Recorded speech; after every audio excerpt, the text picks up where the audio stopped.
Hello everyone, welcome to my channel tips on mathematics. So class 12th NCERT math का जो है हम आज के इस लेक्चर में प्रश्नावली 7.8 का इंट्रोडक्शन पर हम आज डिस्कशन करेंगे। और इसमें जो है हम पढ़ेंगे निश्चित समाकलन के बारे में, जिसको हम बोलते हैं डेफिनिट इंटीग्रल्स। ठीक है ना। तो देखो, इससे पहले जो भी हमने 7.7 प्रश्नावली तक जो है जितने भी हमने इंटीग्रेशंस करे हैं वो हमारा इनडेफिनिट इंटीग्रल्स था, मतलब अनिश्चित समाकलन था। अब अनिश्चित समाकलन में देखो, हमने जब भी एक इंटीग्रेशन में एक इंट्रोडक्शन बता रहा हूं तो यहां पर जो भी हम इंटीग्रेशन करते थे तो प्लस एक कांस्टेंट जो है हम जोड़ते थे। तो कांस्टेंट जो है वो ये बताता है कि ये इनडेफिनिट इंटीग्रल्स है, इनडेफिनिट इंटीग्रल्स। ठीक है, ये बताता था इंटीग्रल्स। ठीक है, मतलब अनिश्चित समाकलन। तो ये सी ही जो है सबसे इंपॉर्टेंट था, जो कि हमने अनिश्चित समाकलन में इसके प्रीवियस में देखा था। लेकिन अब जब हम यहां पर एक निश्चित समाकलन की बात कर रहे हैं तो निश्चित समाकलन में ये जो कांस्टेंट है वो हमारा नहीं रहता है। मतलब आप समझ सकते हो निश्चित का मतलब क्या है कि एकदम जो है वो कंफर्म है। ठीक है ना, वहां जो वैल्यू हमारे पास आ रहा है वो वैल्यू जो है एकदम कंफर्म है। ठीक है, कोई एक पर्टिकुलर वैल्यू आ जाएगा, एक डेफिनिट वैल्यू आएगा। समझ में आ रहा है? तो चलिए इसको हम और भी अच्छी तरह से समझने की कोशिश करते हैं कि जो निश्चित समाकलन होता है वो कैसे आता है, कहां से आता है। ठीक है ना, क्या होता है। तो देखो, सबसे पहले बात करता हूं कि निश्चित समाकलन। निश्चित समाकलन, हम किसी समाकलन को निश्चित तब कह सकते हैं जबकि वो जो है किसी एक पर्टिकुलर इंटरवल में इंटीग्रेशन किया जाए उसका। ठीक है ना, उसका जो किसी फंक्शन का जो समाकलन है उसको हम निश्चित तब कहेंगे जब वो किसी पर्टिकुलर इंटरवल में हो। है ना, जैसे ये एक एग्जांपल हमने यहां पर लिया है और इस एग्जांपल में आप देख सकते हो कि ये हमारे पास एक कर्व है।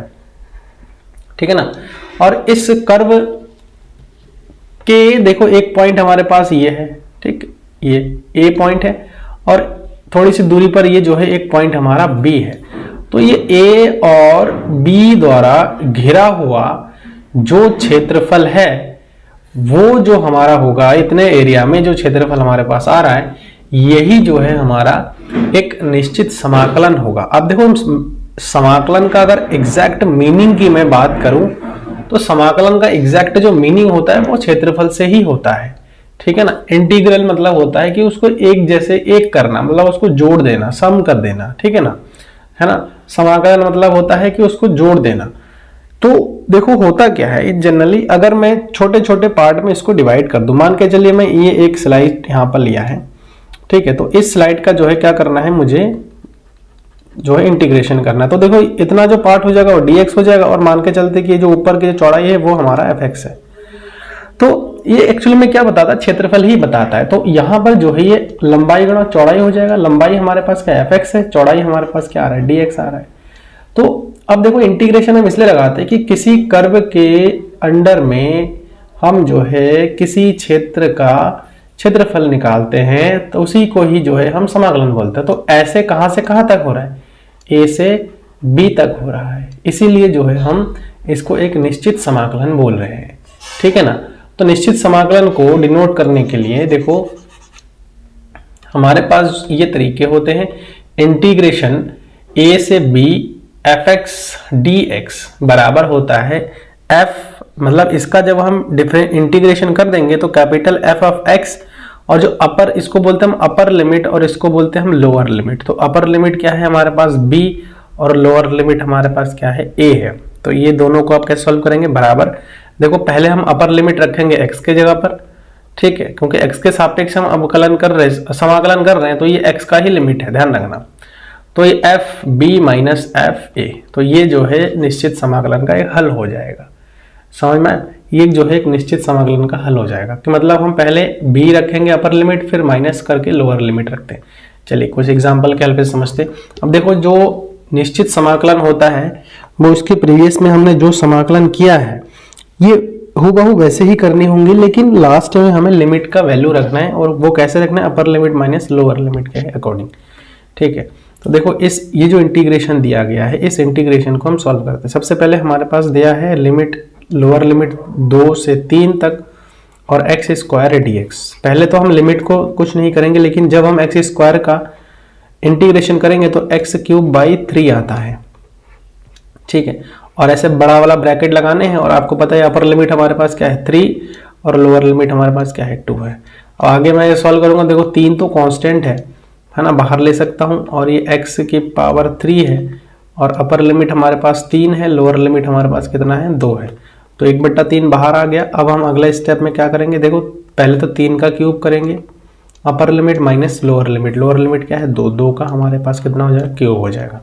अब 1/3 है ना, देखो तो 3 3 होती है 27 माइनस 2 दूनी 4 दूनी 8 हो जाएगा, ठीक है ना। 2 दूनी 4 दूनी कितना हो जाएगा 8 हो जाएगा।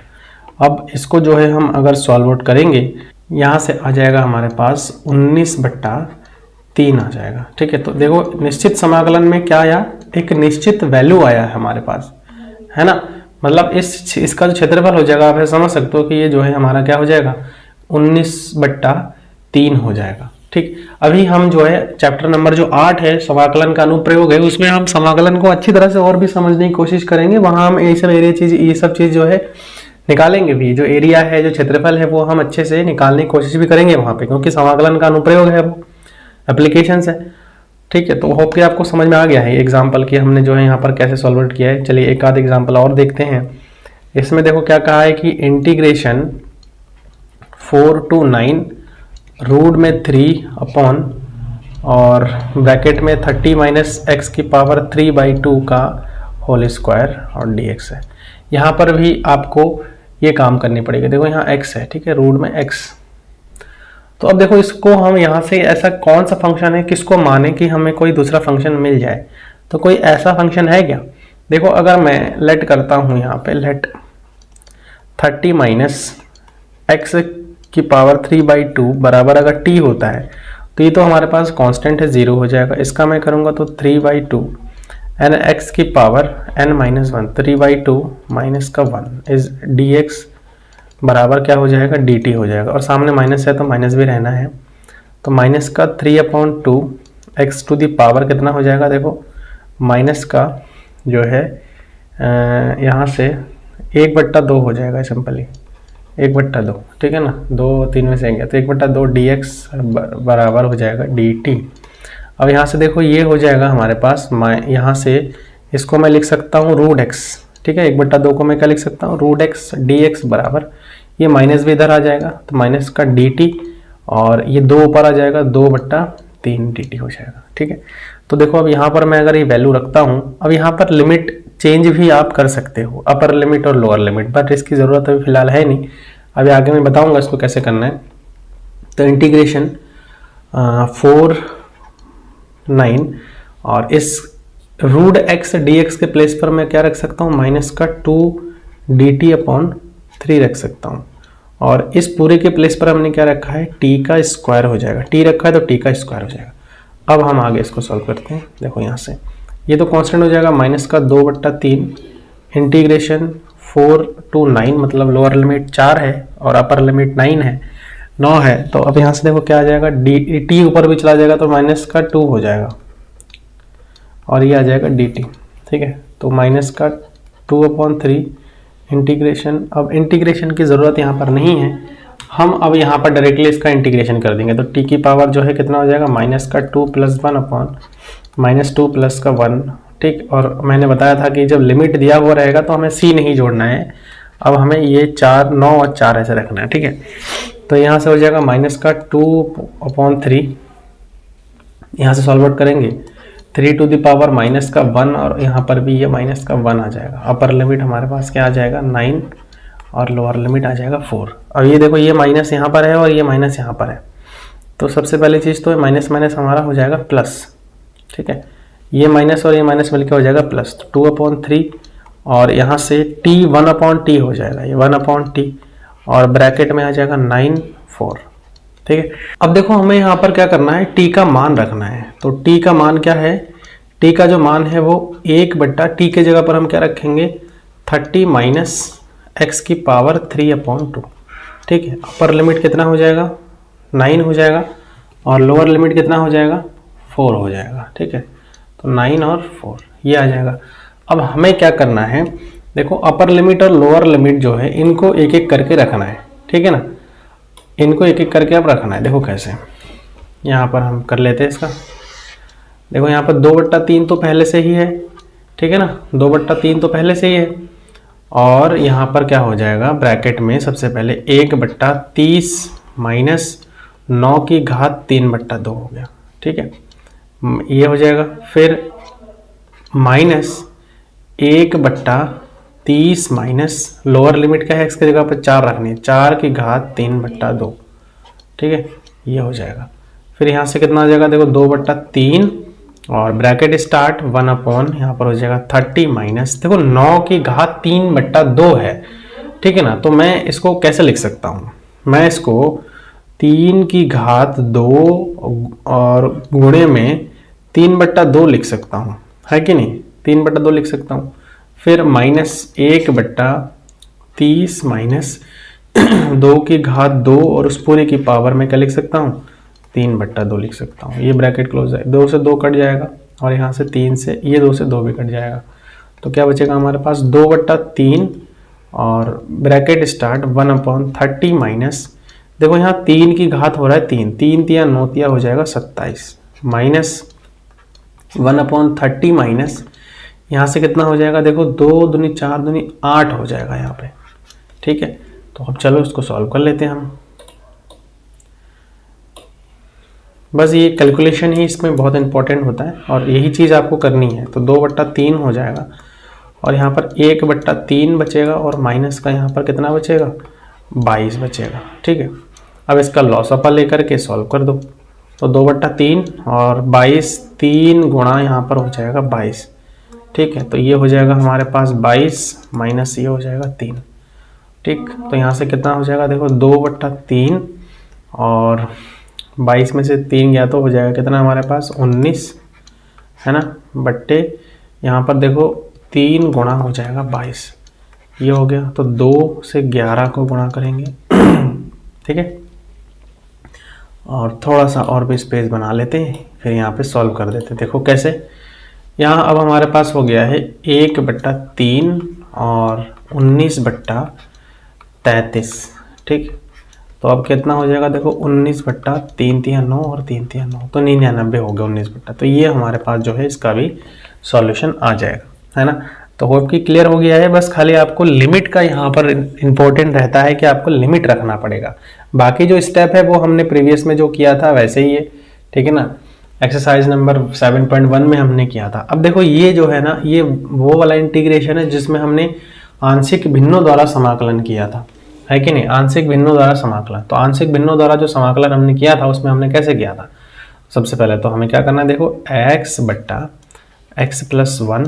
वीडियो अगर नहीं देखा है तो इसको आप लोग देख लीजिए, तो ये आप लोगों को समझ में आ जाएगा कि आंशिक भिन्नों द्वारा हमने कैसे सॉल्व किया था। तो a के बट्टे में, क्योंकि ये रेखीय गुणनखंड के रूप में है, तो a के बट्टे में x+1 रखना है, प्लस b के बट्टे में क्या रखनी है, x+2 रखनी है। इसको हमें समीकरण नंबर 1 माननी है।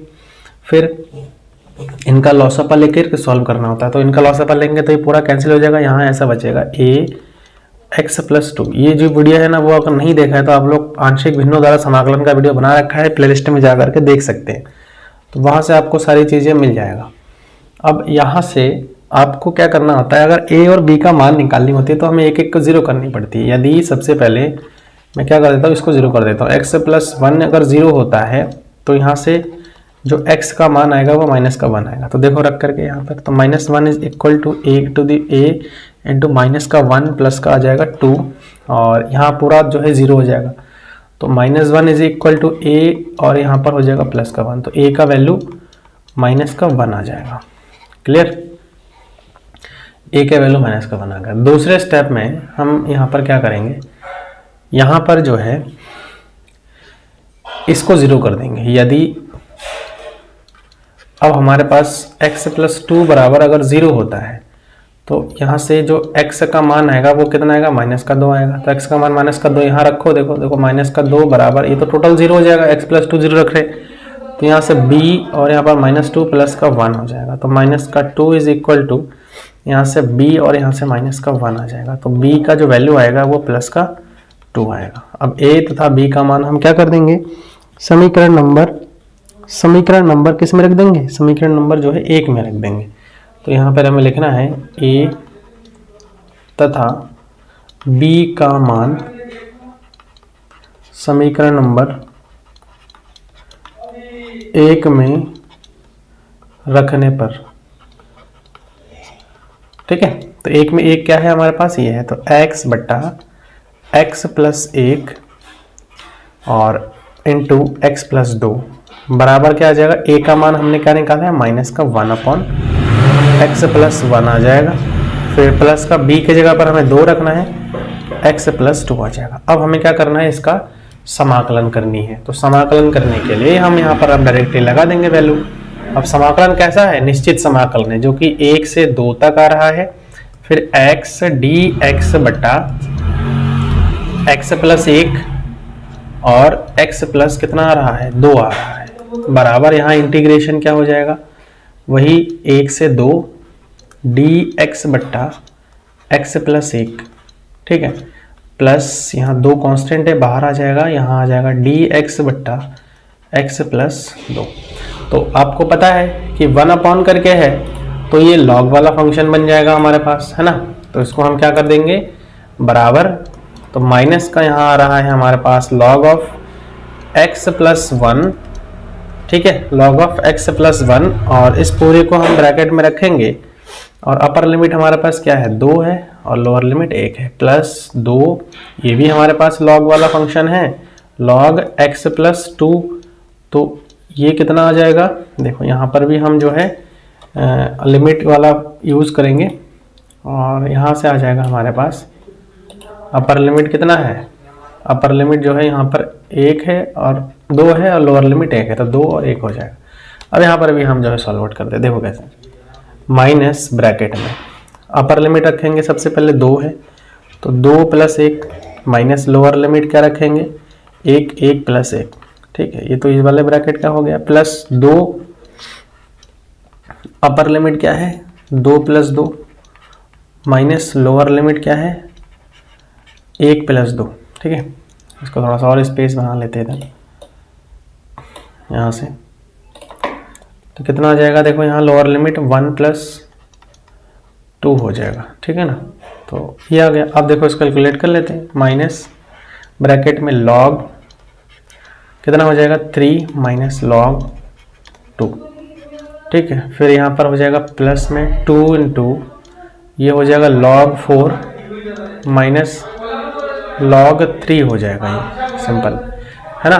अब देखो यहाँ से क्या करना है, हमें यहाँ से हमें कैसे सॉल्व आउट करना है, क्योंकि log वाला फंक्शन है तो log का कुछ हम यहाँ पर फॉर्मूला वगैरह यूज करेंगे और उसके हेल्प से सॉल्व करेंगे। पहले तो उसको हम टोटली सॉल्व कर लेते हैं। देखो माइनस का यहाँ हो जाएगा log 3, फिर माइनस माइनस यहाँ हो जाएगा प्लस का log 2, प्लस का यहाँ हो जाएगा 2 log 4, माइनस यहाँ पर हो जाएगा 2 log 3, ठीक है, 2 log 3 हो जाएगा। अच्छा, अगर ऐसा आ रहा है तो हमारे पास ऑप्शन क्या है, देखो हम यहाँ log m to the power n ये सब कर सकते हैं, तो log 3 और प्लस का यहाँ हो जाएगा log 2 और यहाँ से हो जाएगा प्लस का log 4 टू द पावर 2 और माइनस का यहाँ हो जाएगा log 3 to the power 2, m की पावर n वाला फॉर्मूला लगा रहे हैं हम यहाँ पे। अब थोड़ा सा और सॉल्व कर लो, देखो माइनस का log 3 प्लस का हो जाएगा log 2 और प्लस का यहाँ से हो जाएगा log, देखो 4 की पावर 2 है तो 4 चक्कू 16 हो गया है, माइनस 3 तिया 9 हो जाएगा, ठीक है। अब माइनस माइनस को सॉल्व कर लो, प्लस प्लस को अलग से सॉल्व कर लो, ठीक है। तो देखो log a plus log b, ठीक है, तो प्लस में जब भी होता है तो वो जो है हमारा किस में आ जाता है, इनटू में आ जाता है, ठीक है ना।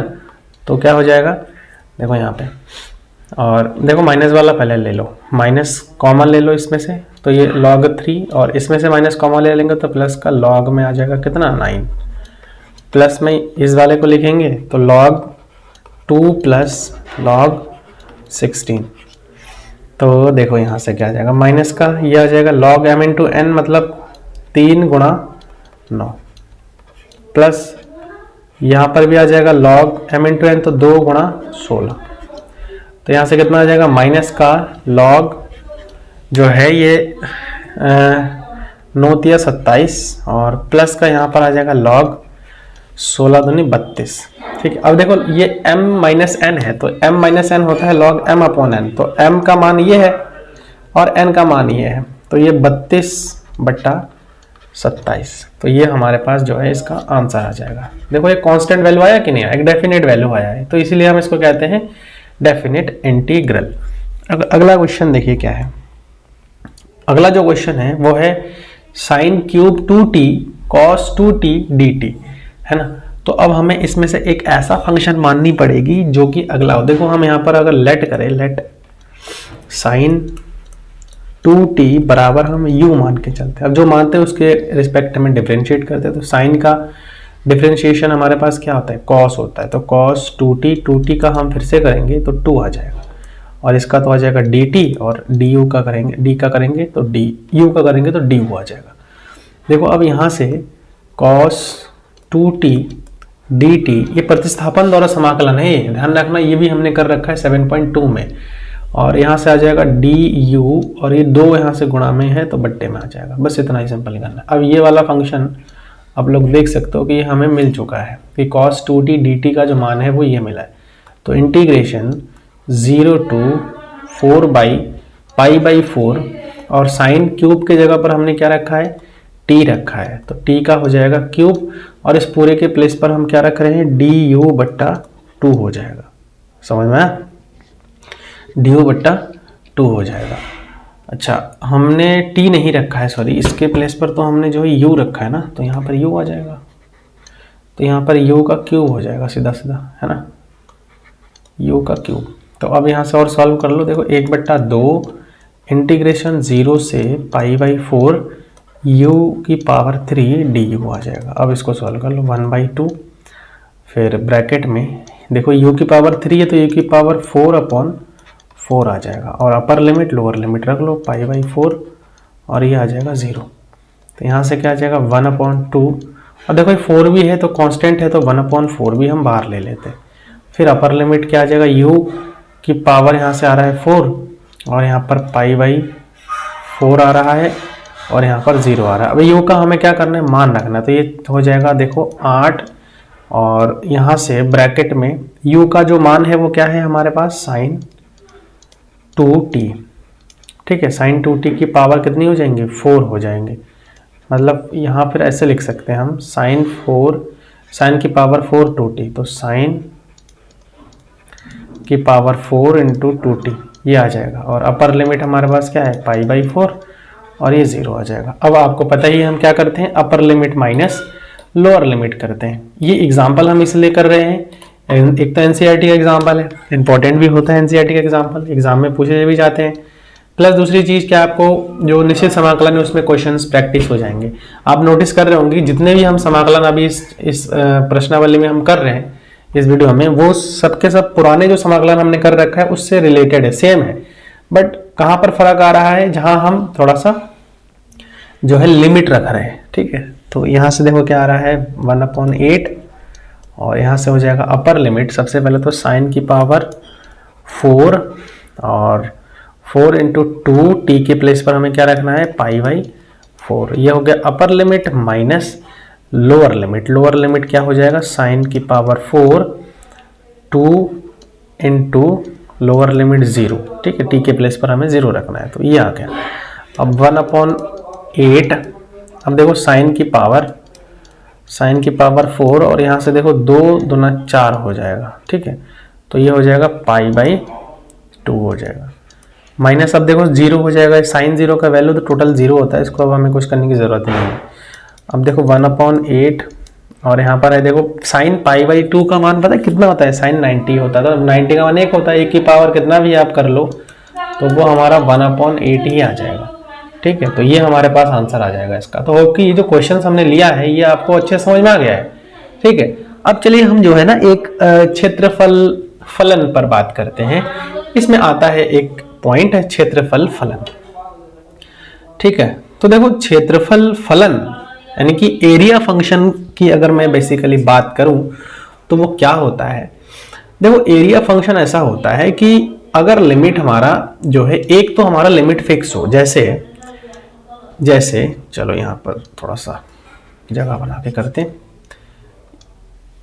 देखो अगर एरिया हमारा एक पॉइंट हमारा फिक्स हो, जैसे कि मैंने बताया था कि जो इंटीग्रेशन हम करते हैं उसमें हमारा एक पॉइंट तो जैसे ए है, लेकिन जो दूसरा पॉइंट है ना वो वेरिएबल हो, मतलब दूसरा पॉइंट हमारा बी पॉइंट है ना, जैसे हमने फिक्स तो लिया है लेकिन हमारा दूसरा जो पॉइंट होगा ना वो फिक्स नहीं होगा।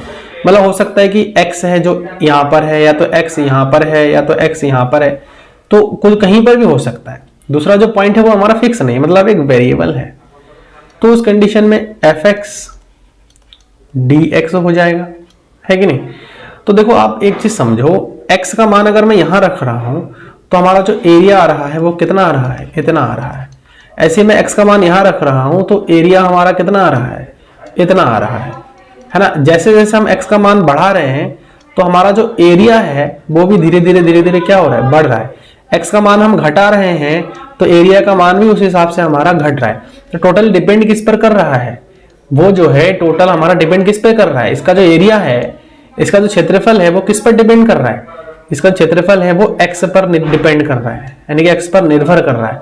तो इसी को ही हम जो है क्या बोलते हैं, क्षेत्रफल फलन बोलते हैं। तो होप कि ये छोटा सा एक पॉइंट था जो कि आपको समझाना था, तो ये आपको समझ में आ गया है। इसका यूज बेसिकली कुछ नहीं है, हम यहाँ पर इंटीग्रेशन जो कर रहे हैं उसी पर है ये सारा चीजें।